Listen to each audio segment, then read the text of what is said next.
Assalamualaikum warahmatullahi wabarakatuh. Kali ini saya akan memberikan tips sukses UP atau uji pengetahuan pada PPG 2022. Di dalamnya nanti saya berikan bagaimana tips atau trik dalam mengerjakan soal UP, dan di akhir nanti saya berikan contoh-contoh soal UP yang berbasis HOTS ya. Karena memang mayoritas soal UP itu berbasis HOTS ya. Langsung saja.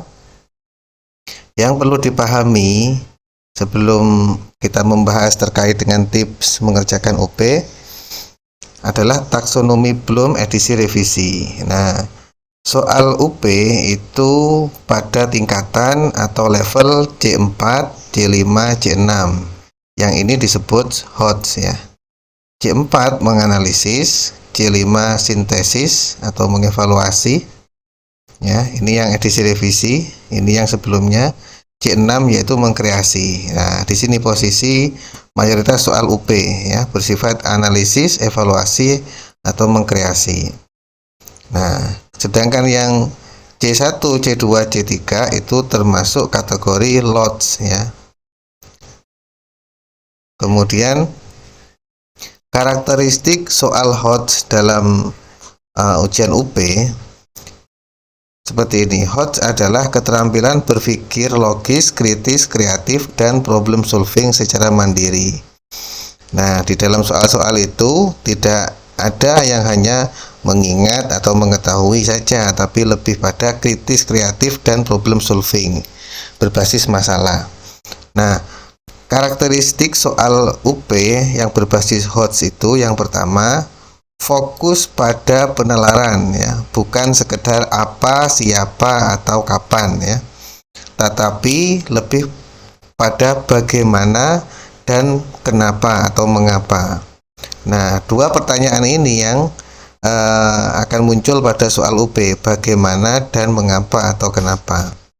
Artinya di situ kita dituntut untuk bisa menganalisis misalnya ilustrasi atau sebuah gambar atau sebuah kasus, kemudian ditanyakan biasanya bagaimana, faktor penyebabnya, mengapa hal itu terjadi, dan seterusnya.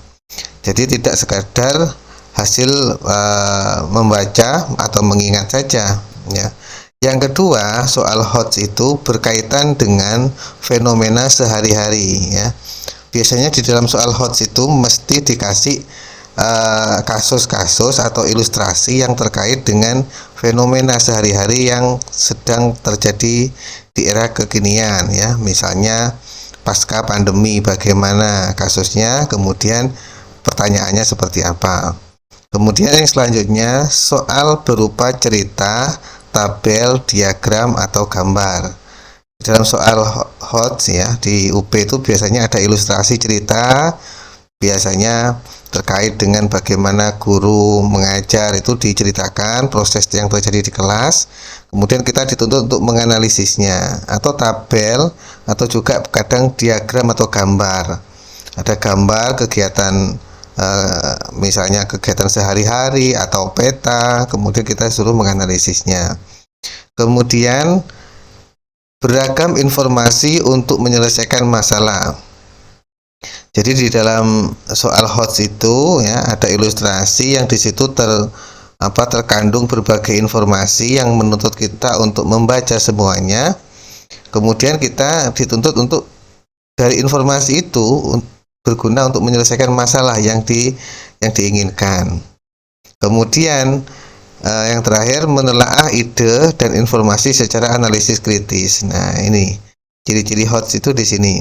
Jadi tidak hanya mengingat saja. Oleh karena itu saran saya perbanyak latihan-latihan mengerjakan soal. Jadi tidak hanya sekedar membaca buku atau informasi saja, tapi perbanyak latihan soal supaya daya analisis kita itu lebih tajam. Selanjutnya, tips mengerjakan soal UP yang pertama adalah pelajari kisi-kisi soal UP.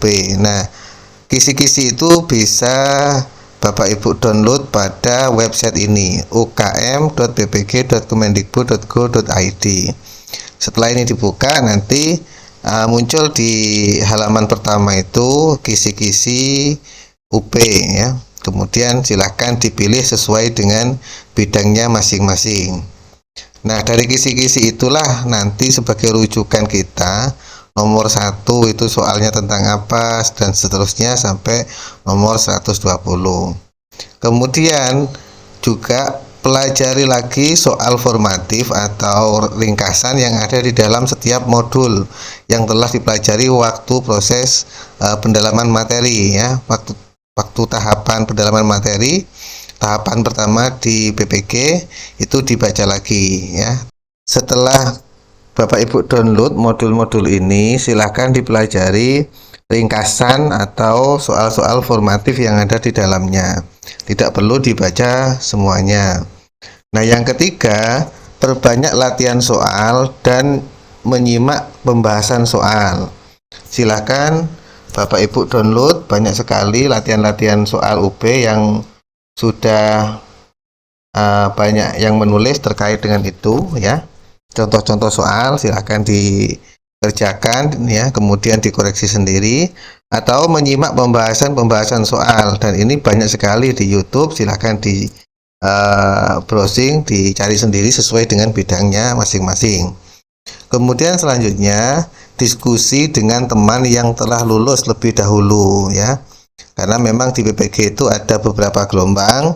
Lebih baik tanyakan kepada teman yang telah lulus pada gelombang sebelumnya.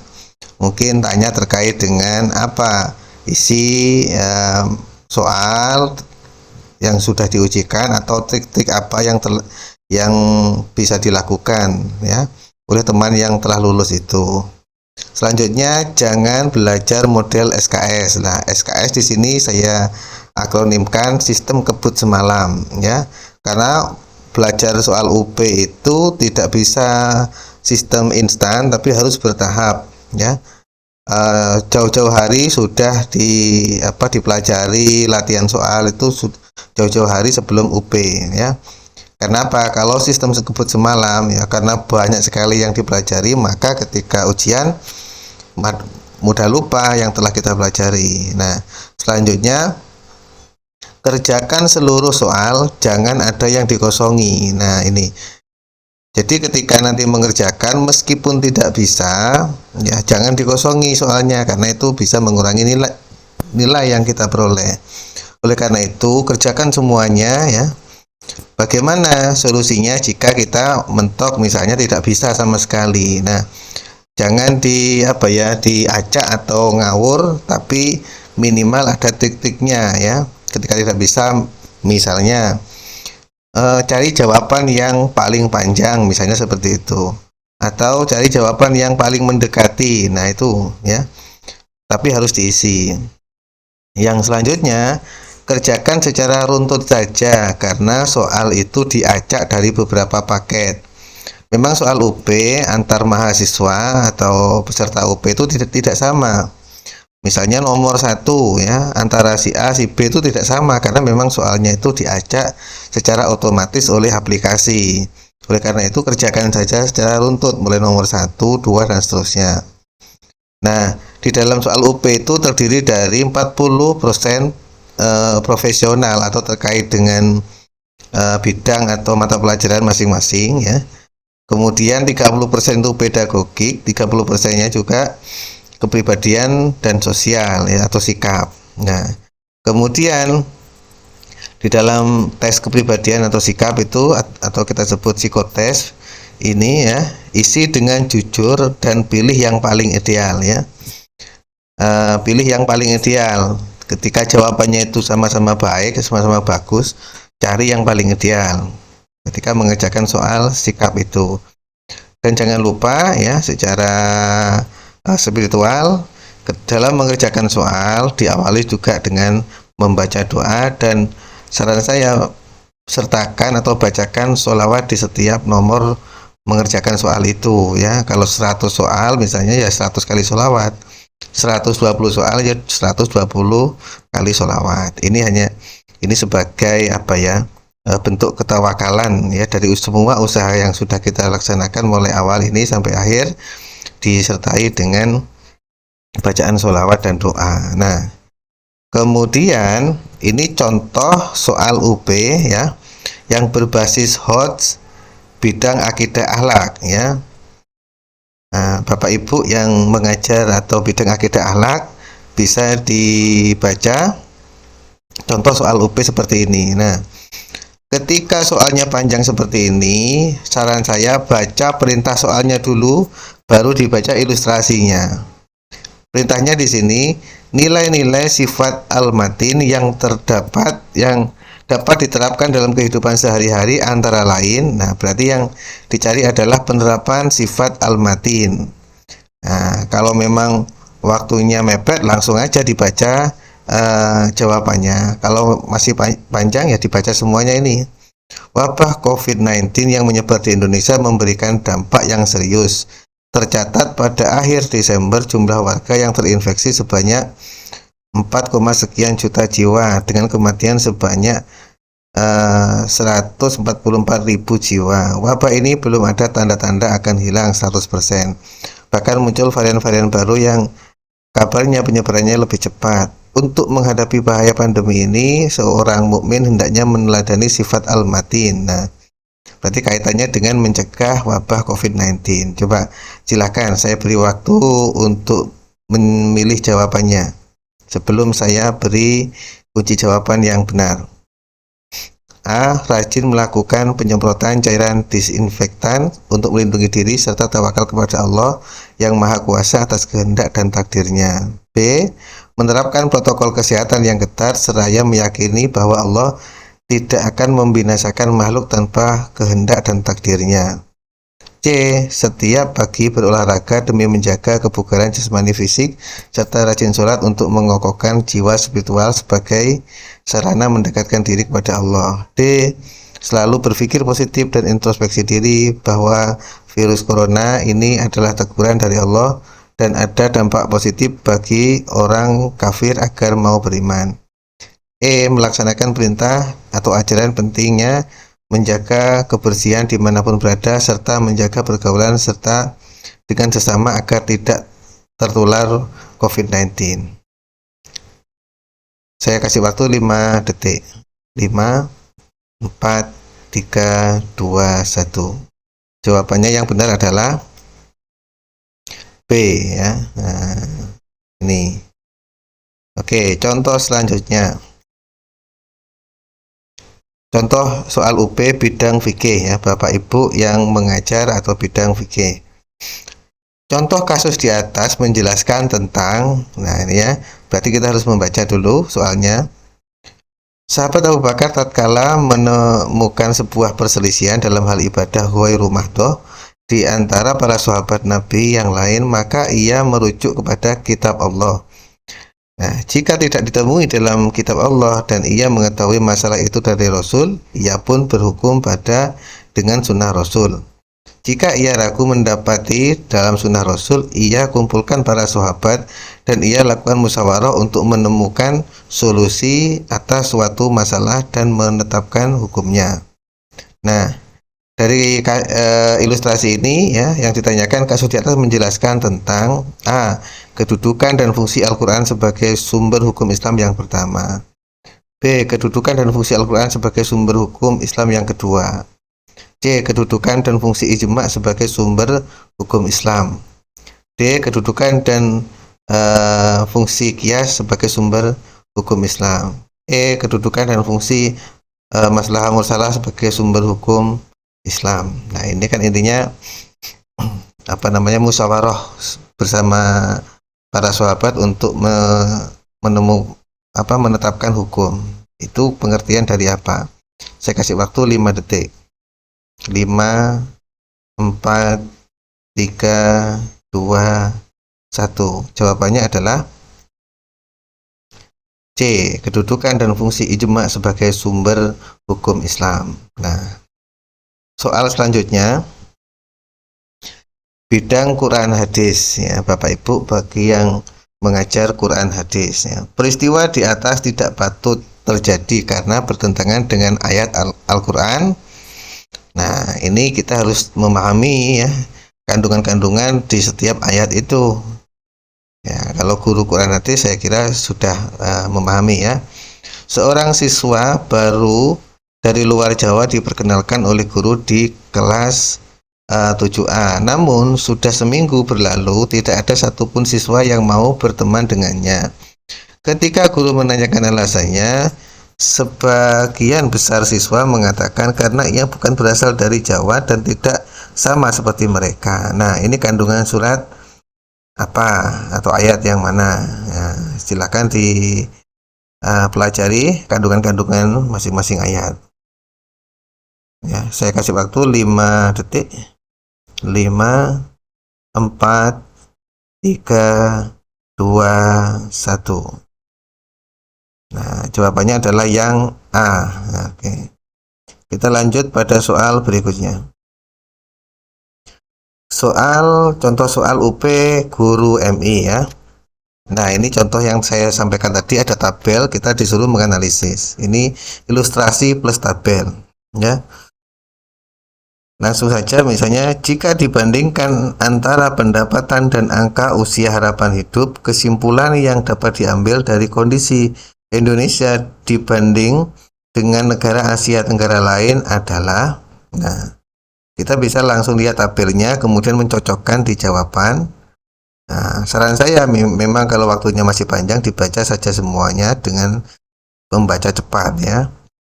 Angka harapan hidup penduduk Indonesia menempati posisi ke-6 dari negara-negara anggota ASEAN. Periode tahun 2010 sampai 2015, posisi pertama ditempati Singapura yang mencatat indeks 82,2. Angka harapan hidup penduduk Indonesia tercatat sebesar 70,1.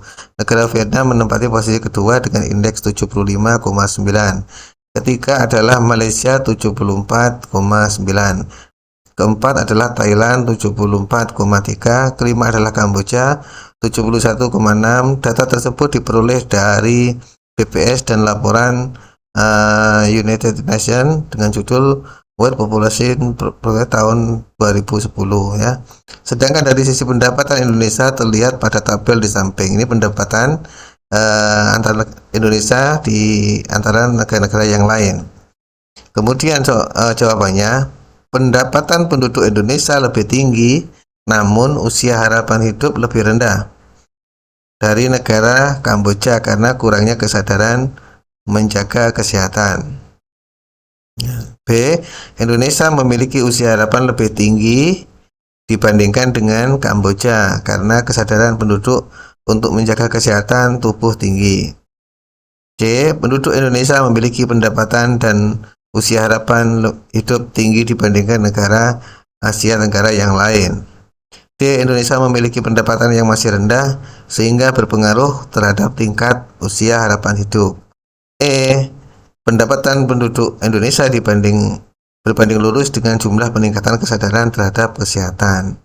Nah, bisa dianalisis masing-masing jawaban ini dengan ilustrasi dan tabel berikut. Saya kasih waktu 5 detik. 5, 4, 3, 2, 1. Kita lihat jawaban yang benar adalah A ya. Pendapatan penduduk Indonesia lebih tinggi, namun harapan hidup lebih rendah daripada negara Kamboja ya. Pendapatan Indonesia dengan Kamboja lebih tinggi ya, ini ya, benar-benar ya. Pendapatannya bisa dilihat di tabel ini ya. Kemudian namun usia harapan hidup lebih rendah daripada Kamboja, bisa dilihat di narasinya. Soal selanjutnya.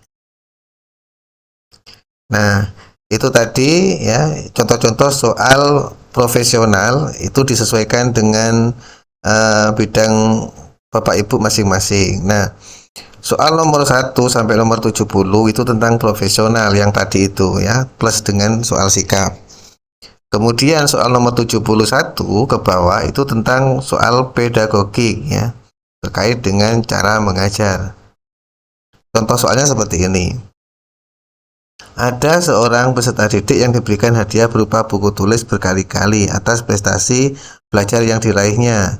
tetapi dia tidak lagi merasakan hadiah tersebut sebagai sesuatu yang memuaskan, dan hadiah tersebut tidak membuat ia bertambah semangat untuk meraih prestasi yang lebih baik. Mengacu pada teori behavioristik, nah ini ya, kata kuncinya adalah teori behavioristik. Sebagai seorang guru, apa yang perlu dilakukan untuk mengatasi masalah tersebut? Nah, silakan Bapak Ibu baca, kemudian pilih jawabannya.